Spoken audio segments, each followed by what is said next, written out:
Good morning. So, testing out standing camera with this. This is an MWS.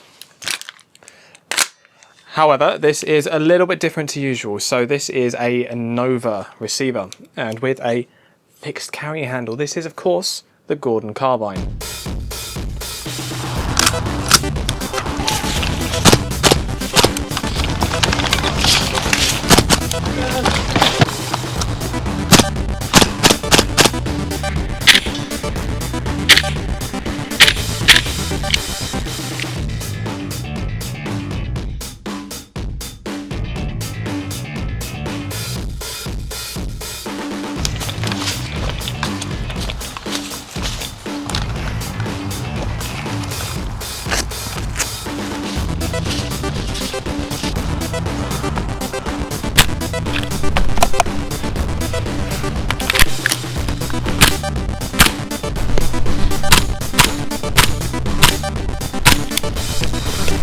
One, two, three, four. So, retro ARs, they've been a big trend. People like them, people hate them.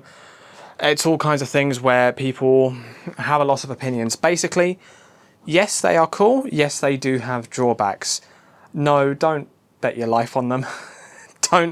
Do not use this in a survival situation, ever.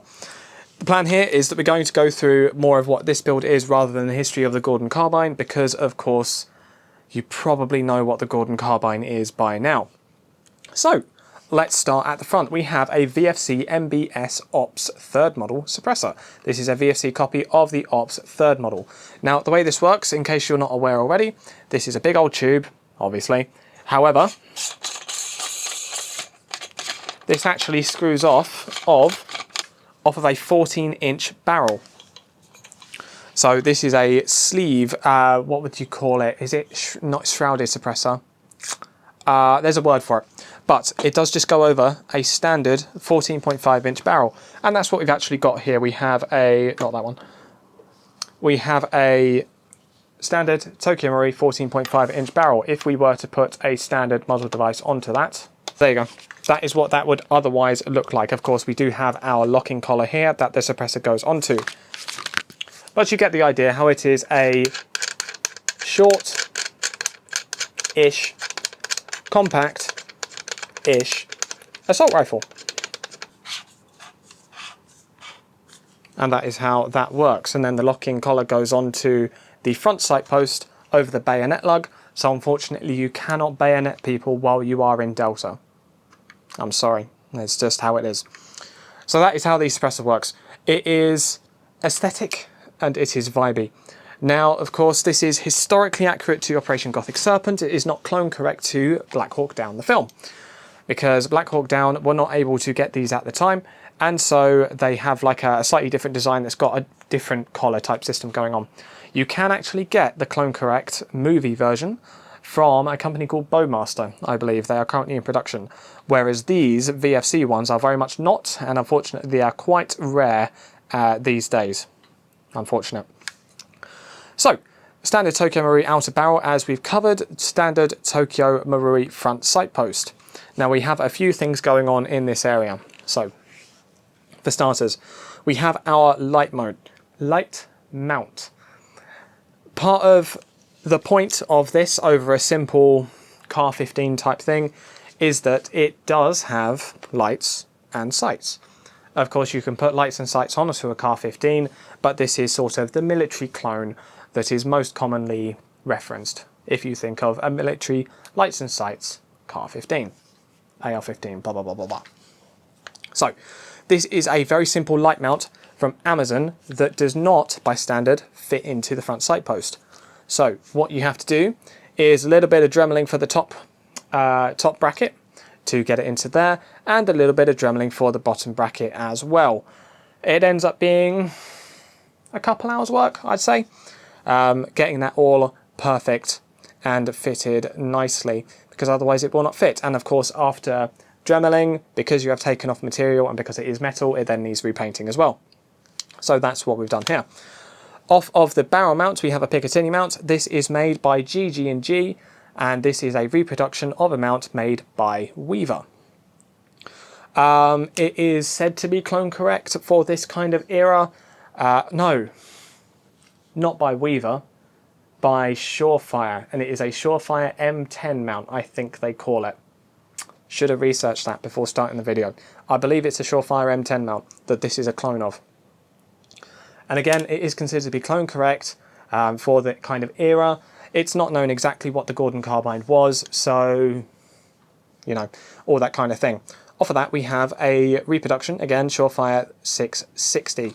This one is made by Mad Dog, however, the tail cap was absolutely terrible and broke within a few months.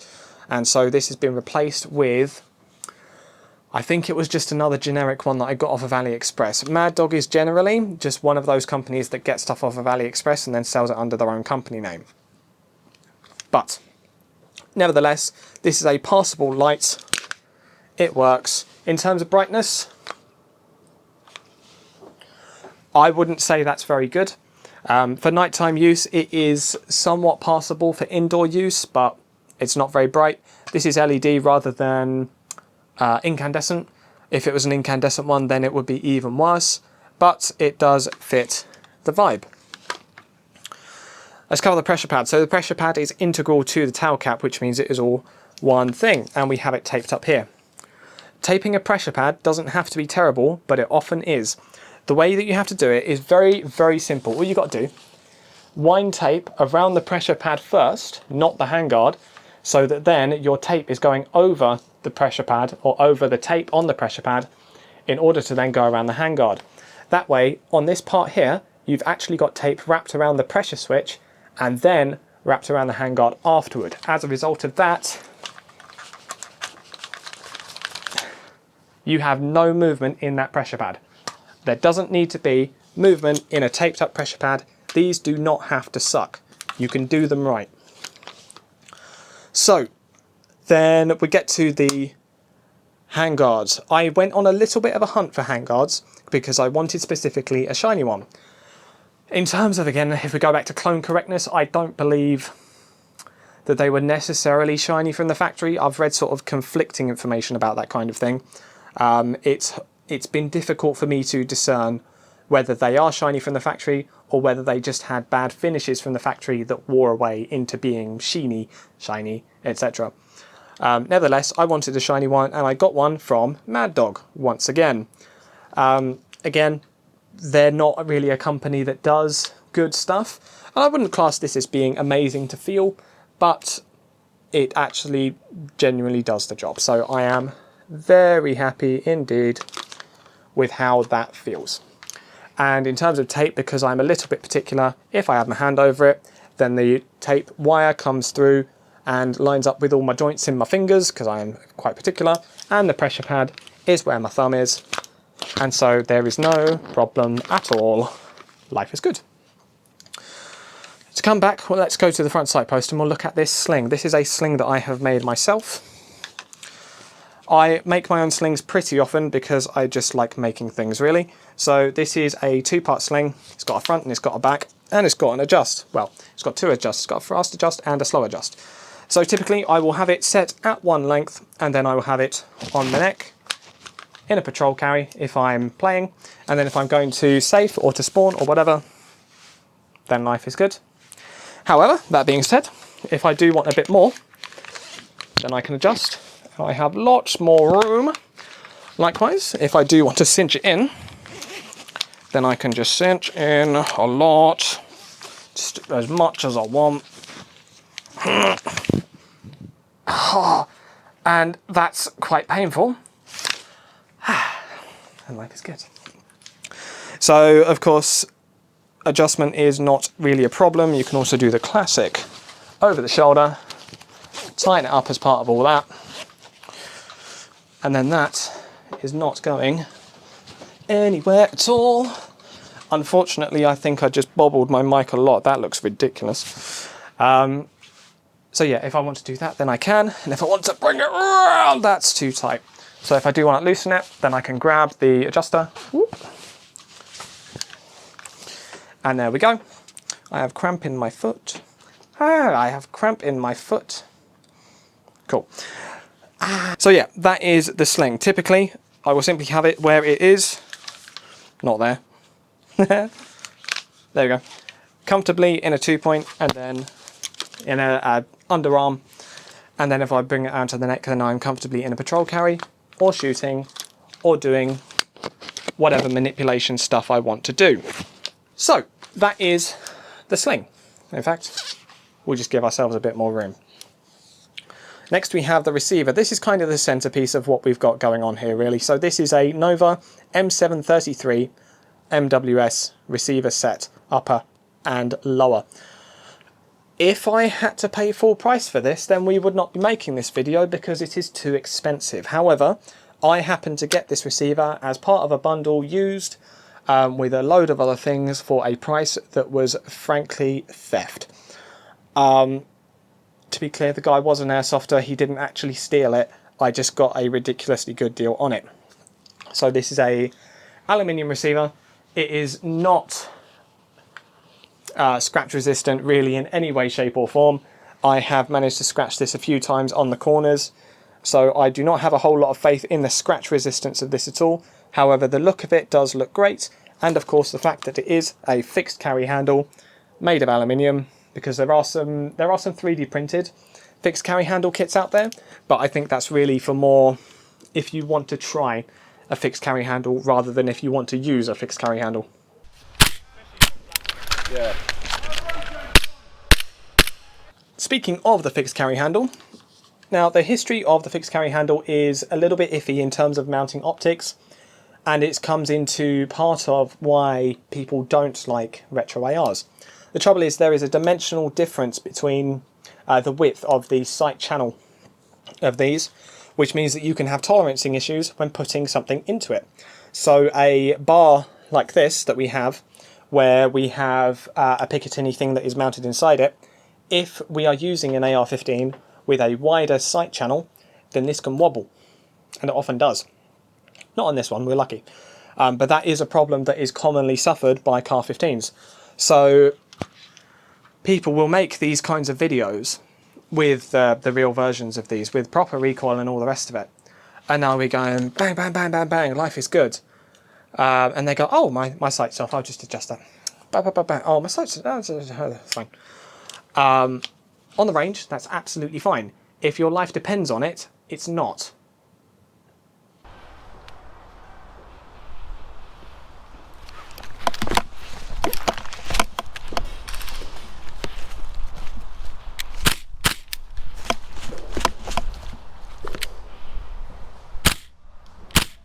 So that's not ideal there, but it's something that is quite easy to overlook if you're not in one of those kinds of situations. So here, however, we do have one that is quite a tight fit. That doesn't necessarily mean that it would hold up to proper recoil. It just means that it was a bastard to get it in there. And this is replicating the Weaver style. Again, the clone correct. So this was an arms mount originally and historically to get Picatinny up top. And on top of that, we have a Bowmaster 30mm aim point mount and an aim point Comp M2. This is not a reproduction Comp M2, this is a genuine one. This is really, in terms of what brings this together, it's the suppressor and the optic that really make this what it is and make it the best that it can be. In terms of why I got this because they're on the shelf over there. The reproduction Aimpoint Comp M2s suck. They have a battery issue in them where the battery contact, actually,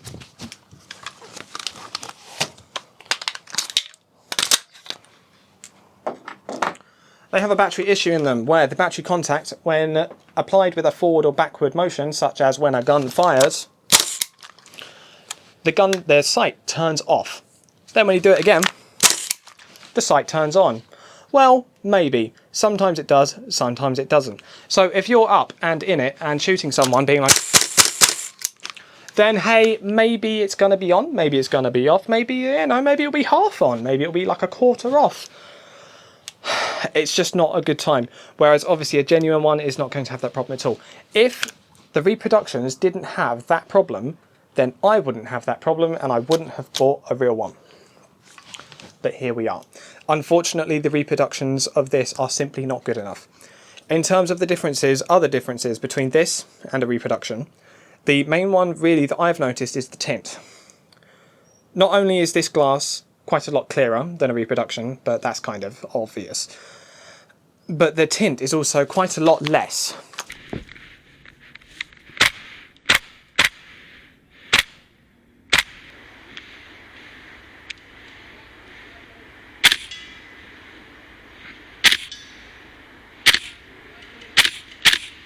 There is a noticeable blue tint when in high light situations, such as here is technically a highlight situation because I have like studio lights going on. You can see them in the frame.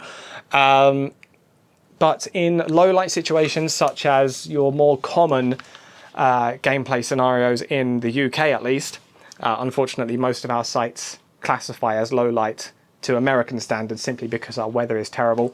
But in low light, you don't really notice a tint at all. Aside from a gradation of blue tint that comes in from the top right hand corner, which is where the emitter is. So I think that's probably an intentional gradation of blue tint in from there to accommodate the sort of collimator physics of getting that dot to reflect. It's actually the same with the Aimpoint Comp M2, Aimpoint Comp M4. So that is actually, that looks like about the same. Yeah, that is absolutely exactly the same tint between those as far as I can tell. Yeah, I am not seeing a difference in tint either in gradation or in overall colour between the Aimpoint Comp M4, genuine, and the Aimpoint Comp M2, genuine. That being said, for the reproductions, there's actually an interesting historical difference between the two, in that a reproduction Aimpoint Comp M2 will match the tint of a genuine Trijicon RMR, the little pistol dot. However, a reproduction Trijicon RMR will match the tint of a genuine Aimpoint.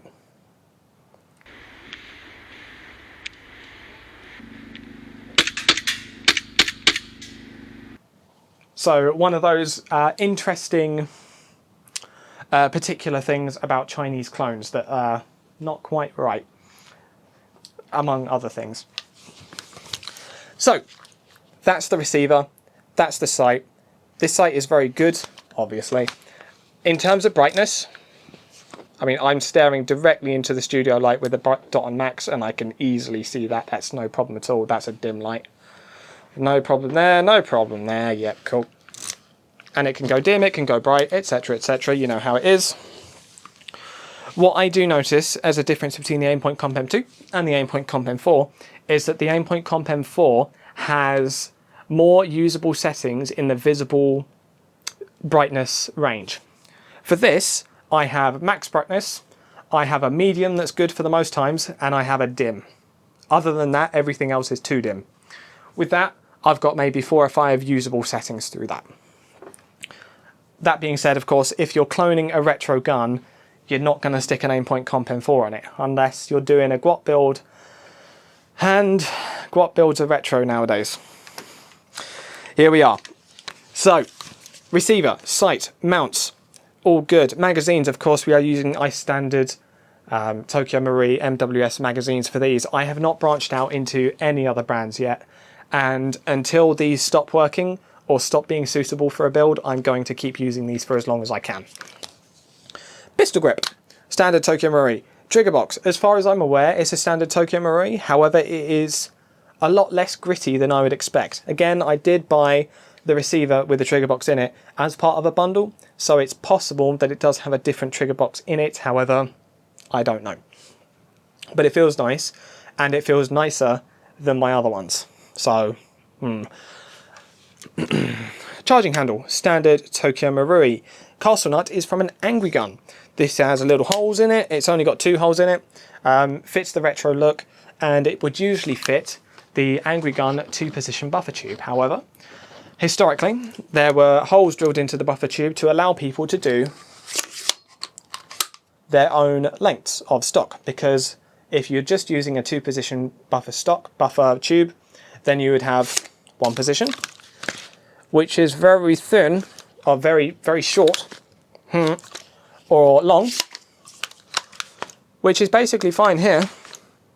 But if you were using an ACOG or any kind of optical prism sight, then that is going to be very problematic. It does work, so you can go get the chicken wing out and then get in like that.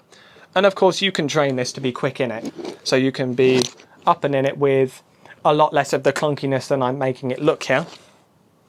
And that would be fine. I apologise for hitting the mic so much. And that would be fine. But, oh, what was it? Yes, but the chicken wing is necessary because the gun is actually stabilising on your deltoid, on your shoulder. And if you bring in that chicken wing, then there is nothing left for that to purchase on. And so that little chicken wing becomes necessary. And we don't like the chicken wing because it pokes us out. So that is our castle nut, and that is why we have a standard Tokyo Marui buffer tube on this. If ever you're thinking of being as stupid as I am, do not do what I did earlier today and put a bolt with a GMP roller bolt end inside a gun that has the Tokyo Marui buffer tube. Because the roller bolt, do I have one to hand? No, I don't. But it's the GMP roller bolt end for the GMP buffer tubes, which does not fit in a Tokyo Marui buffer tube. If you fire the weapon like this, it will jam. It will jam really badly. So I got stuck trying to get that back out after the bolt got stuck halfway back. And I had to, with the bolt stuck, I couldn't separate the receivers. I had to undo the buffer tube while the bolt was half jammed in it and like lever it out, and pain in the neck, really annoying. But we got there eventually. I'm reminding myself here that something I want to talk about is the weight, because holding it up with one hand can be taxing. The weight of this is absolutely passable and not really a problem at all. For something with a light and a sight, it is a bit lighter than some alternatives. The obvious alternatives being your standard M4, you know, GWOT style with the CAC rail. Mark 18, definitely lighter than that. I would not say that this is lighter than your URGI options. If you wanted to just have a light, have a sight, don't worry about the suppressor. This is actually a very light suppressor. There is a steel version made by Mad Dog. Yes, Mad Dog, so the same company as well. But their attachment method looks a bit sketchy. I would not trust it personally, but you can't get these days. So the weight is passable.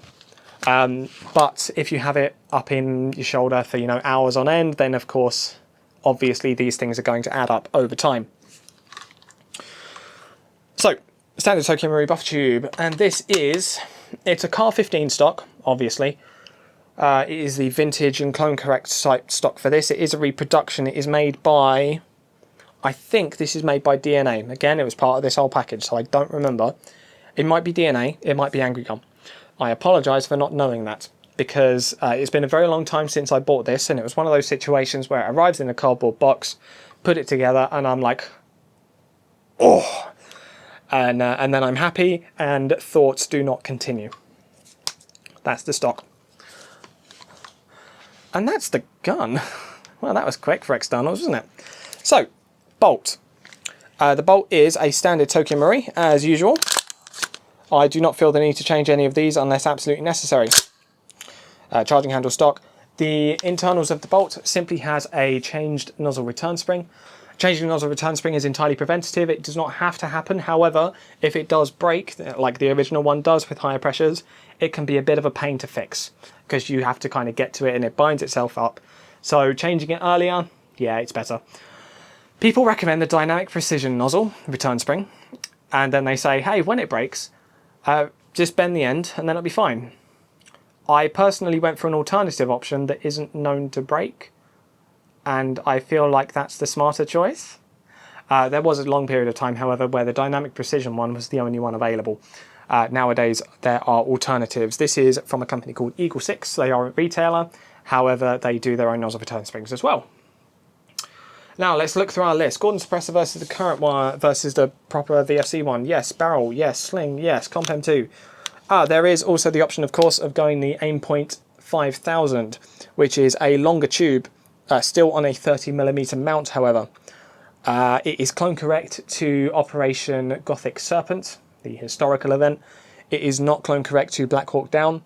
Also, the suppressor, as I've said before, this is clone correct to Gothic Serpent, but not to Black Hawk Down. There are a few bits and bobs in here that are maybe one or the other. I've chosen the Aimpoint Comp M2 because I like the look of this one over the 5000 and also the 3000. Mad Dog Hangout, yes.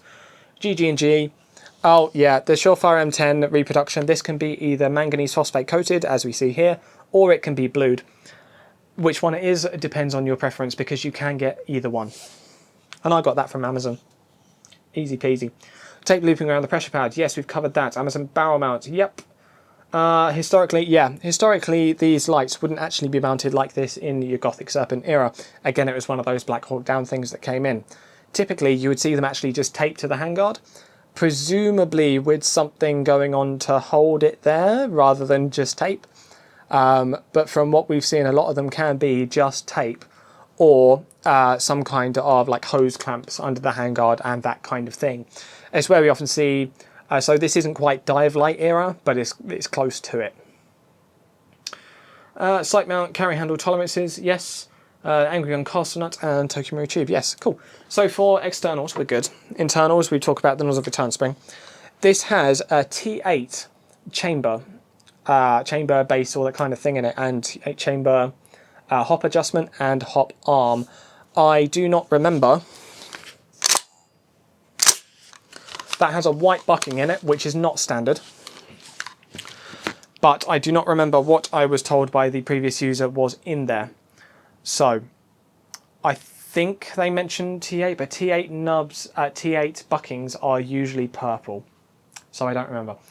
In terms of performance of this, the consistency is pretty good. We have... Let's scan our QR code. Focus, please. Thank you. So this currently has an extreme spread of 10 FPS, which is pretty good for a gas gun.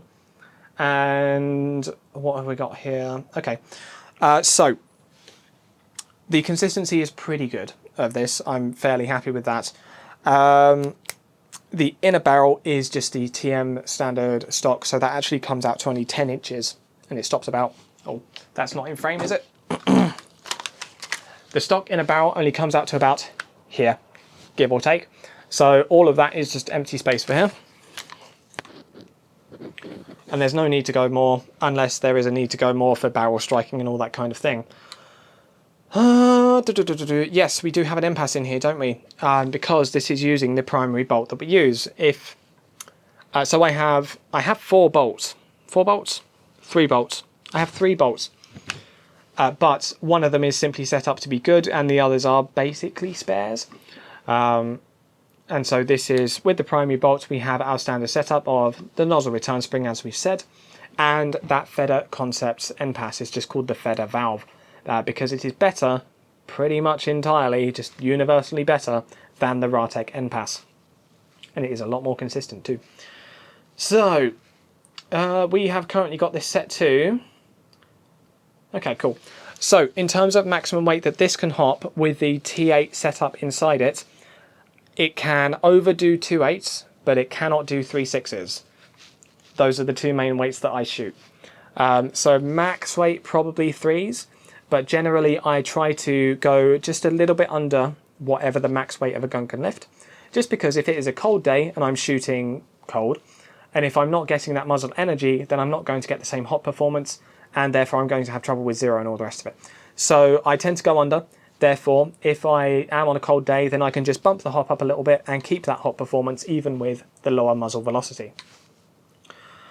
NPAS is set to 300 on a 3.6. I still chrono with 3.6 just in case dual creep and all that. And, oh no, sorry. That's what it was set to until I turned it a half turn clockwise.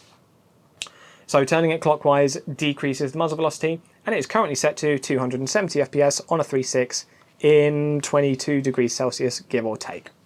Let's talk about the buffer. This buffer is a Tokyo Marui standard buffer, but with the Angry Gun heavy recoil buffer end. So I have taken them both apart, and I have taken the end piece, the far piece, of the Angry Gun steel, and plopped it into the Tokyo Marui plastic.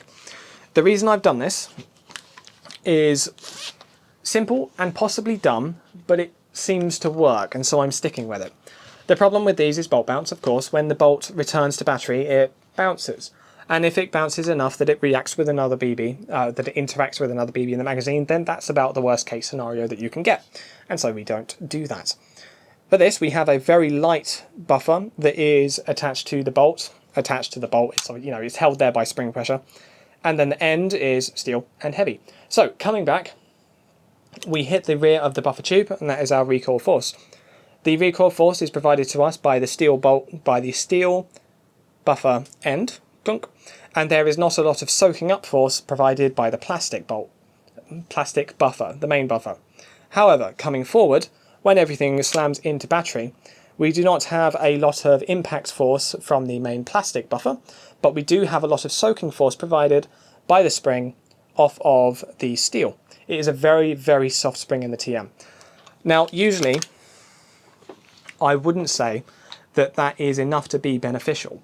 However, filming under slow-mo, I have found that it is beneficial. So I'm happy with what I've got, and I'm sticking with it. I do also have other buffer setups. So the Block 2, for example, let's bring it out because I'm always wanting to show our Block 2. This is our Block 2 at the moment. This currently has a tungsten buffer weight in it. However, I am so far finding that this does not mitigate bolt bounce anywhere near as good as that.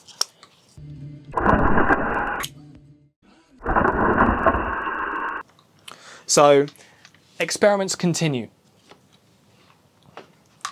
So yeah, that's the buffer. Standard recoil spring. There is no need to change the recoil spring on these unless you have some kind of problem.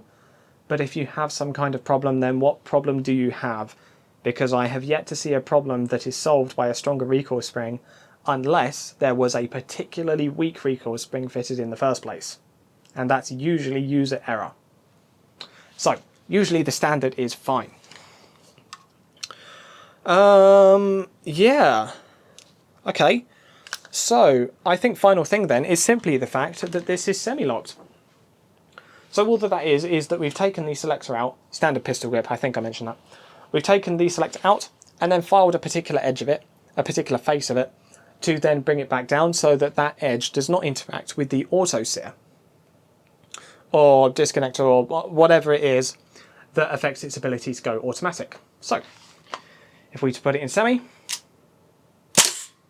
happy days. We put it in automatic, still semi.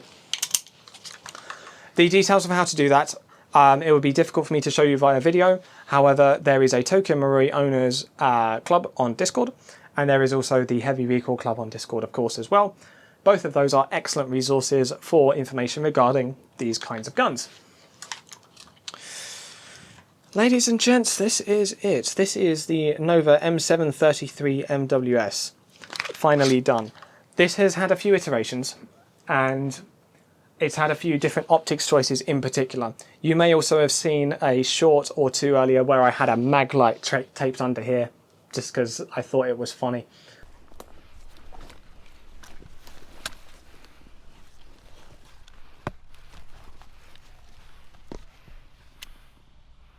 In terms of me playing, I benefit heavily from magnification, and the extra clarity afforded to me by the Comp M2, because this is a non-magnified sight. As clear as this is, I find that it doesn't give me as much benefit as a magnified optic would. We do have pictures of guys at that time in Operation Gothic Serpent using ACOGs with fibre optics, such as this. However, the TA31, which is what this is specifically, I don't believe it existed at that period of time. Instead, what did exist was a 3.5 times ACOG, which looked a little bit different. So putting this onto that would be very beneficial. This is a genuine ACOG and it's very, very nice. However, it's not quite clone correct. I think I still will in future, and I have done in the past, but it's unfortunately not quite clone correct. And of course, the genuine ACOG does fit into the carry handle of that without any issue. There is also the Colt scope. So that is a 4x, it's just a tube, very vintage looking. Can I shoulder this while that's there? Oh, kind of. Yeah, ish. There is also the 4x Colt scope, which is just a tube, very vintage. Came out in like the 70s, I think. People consider it to be clone correct for this. I'm hesitant, personally. It's not something that I've seen from Delta in this period of time because they had better options available.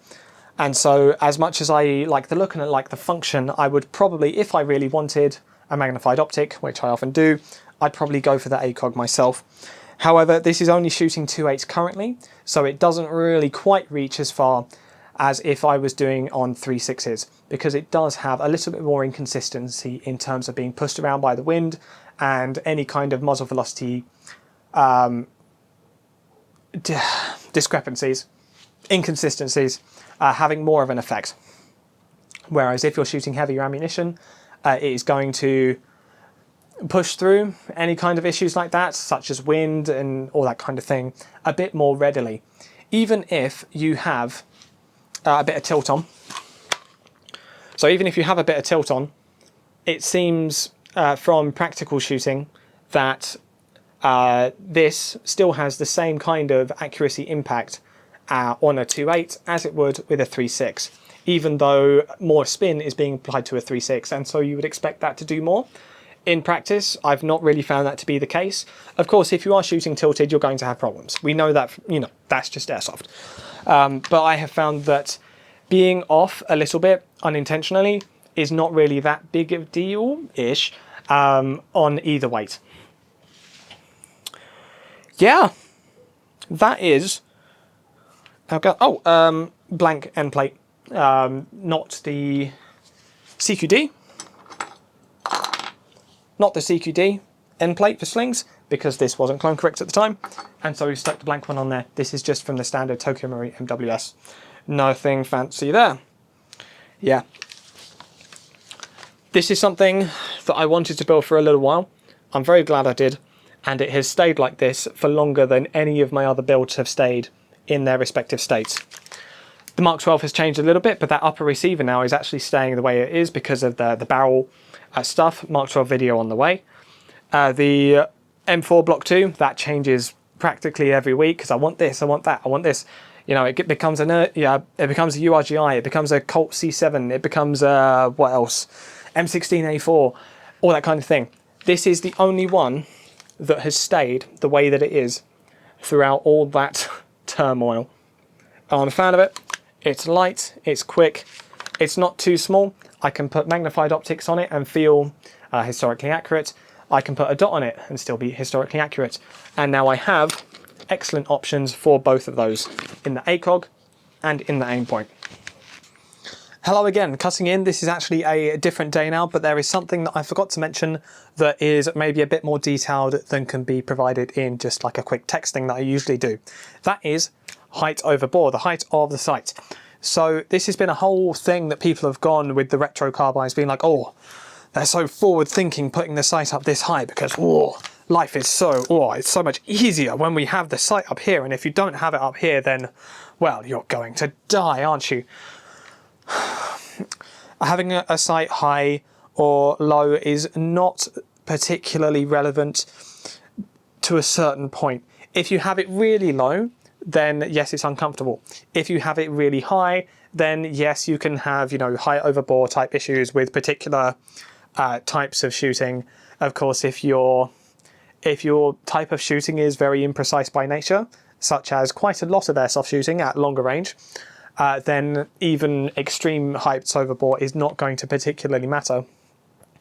But poking out over cover, there is a mostly psychosomatic effect of like, oh, I have to poke out a bit more in order to get my muzzle up. It's not that big a deal. But yes, coming down a lot can be uncomfortable if we have a really low height over bore. Coming up a lot can cause problems in a sense with precision and that kind of thing. And notably, the thing that I've noticed most is that if a heavy sight up top affects the weight balance, because when you come up to it, you then have a little wobble. This is not so much the case with what we have here, but if we have, for example, a G36 with a very high sight, then that can be a problem. In fact, let's grab this real quick. So this is a VFC G36 gas blowback rifle that has not been gamed yet, but it will be in future, and that will be a future video once this is all bedded in. However, as part of its deployment history, at one point this was a top rail at this height with this scope internals, genuine Hensel scope internals, future video, and this area, this red dot up here, was replaced with something like a Zeiss or sometimes a EOTech, and there you have a high, heavy, comparatively weight over this gun, and so you would end up with a lot of top wiggle like that when coming into your top dot, and you really do feel it. However, there is steel on this and there's magnets on that. However, with this particular chassis being an okay weight, and with this particular sight being not particularly heavy, there is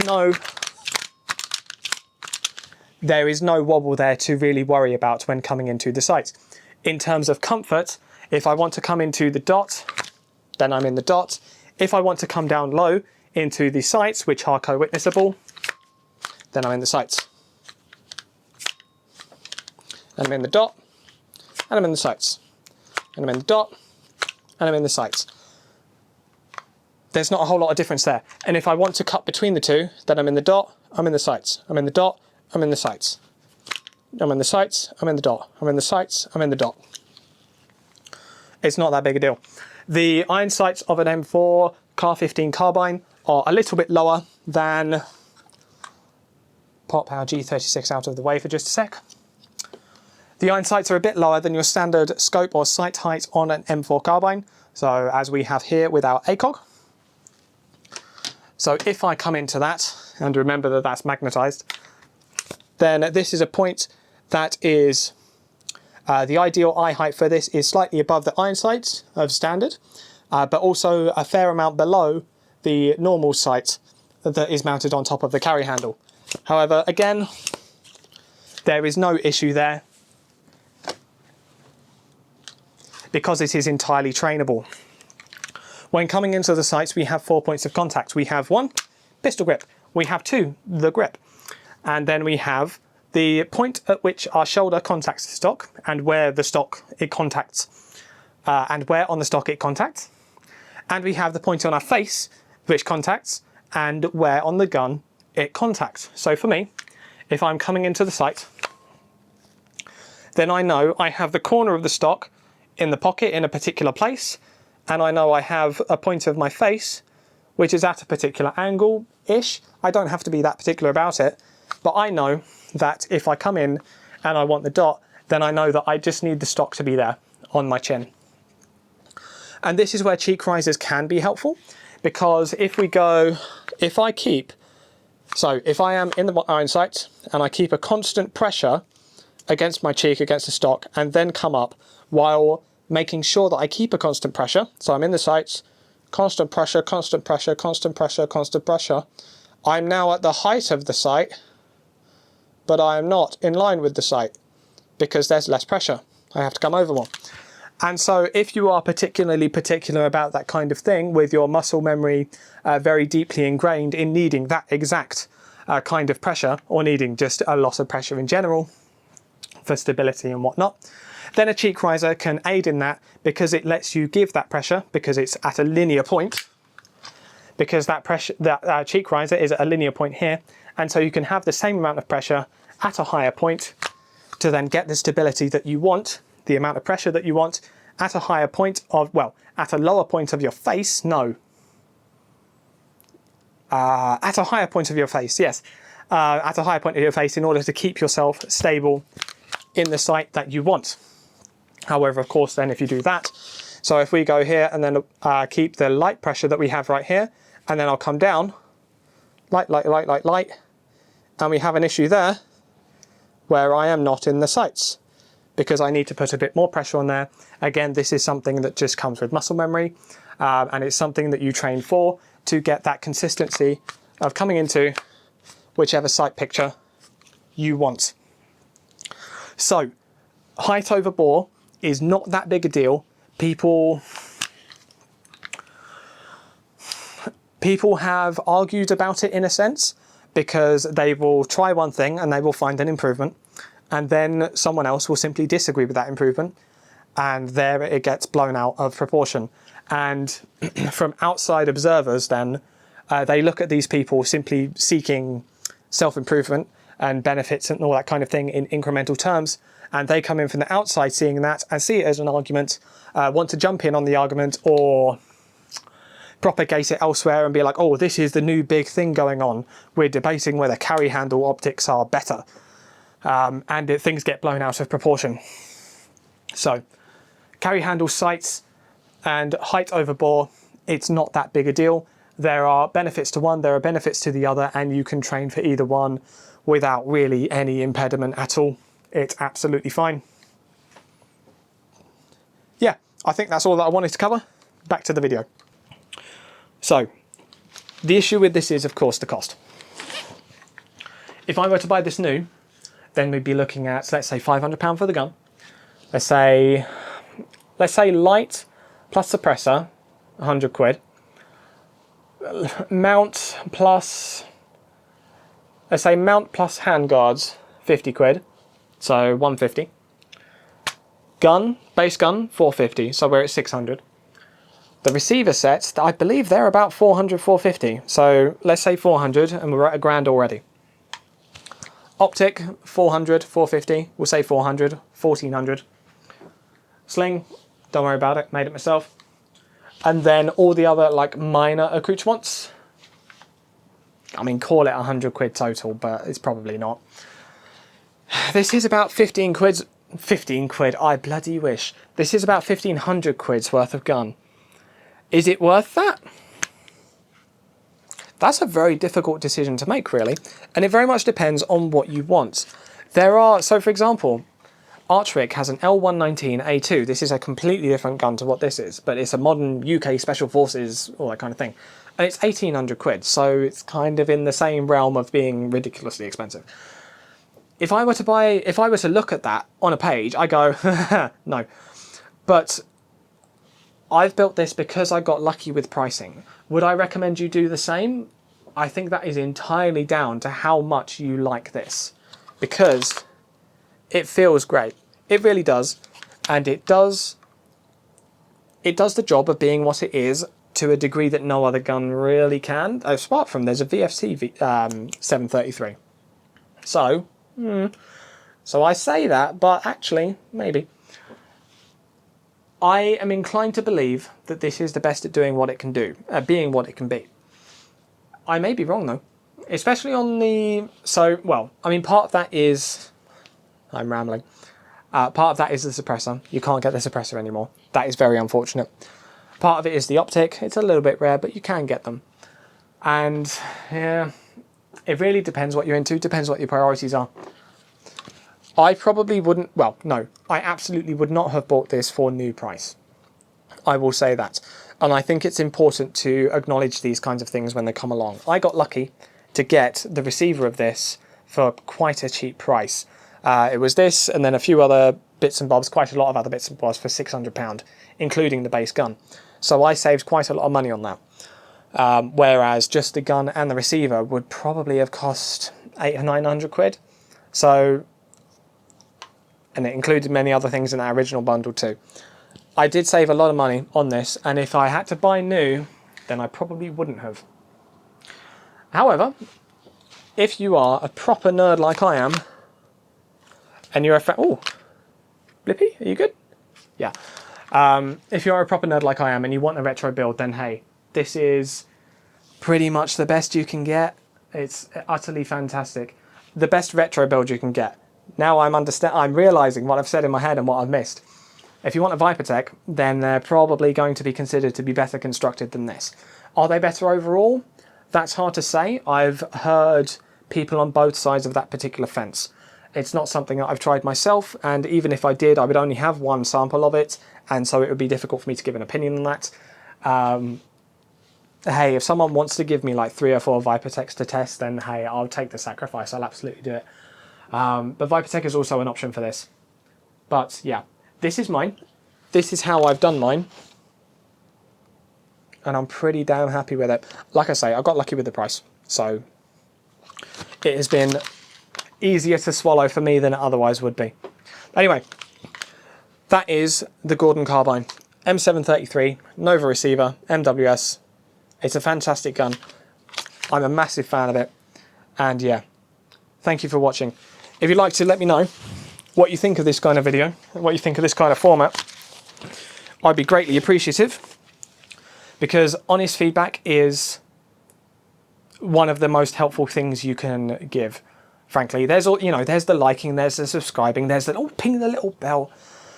Honest feedback from a place of care and from a place of cognizance, I guess. If you just say, it's shit, bruv, then that's not particularly helpful. But if you do have any kind of feedback on the format, on the framing, on the sound, all that kind of thing, I would be very greatly... editing is another big one. I'd be very greatly appreciative of any kind of feedback that you guys have. Thanks for watching.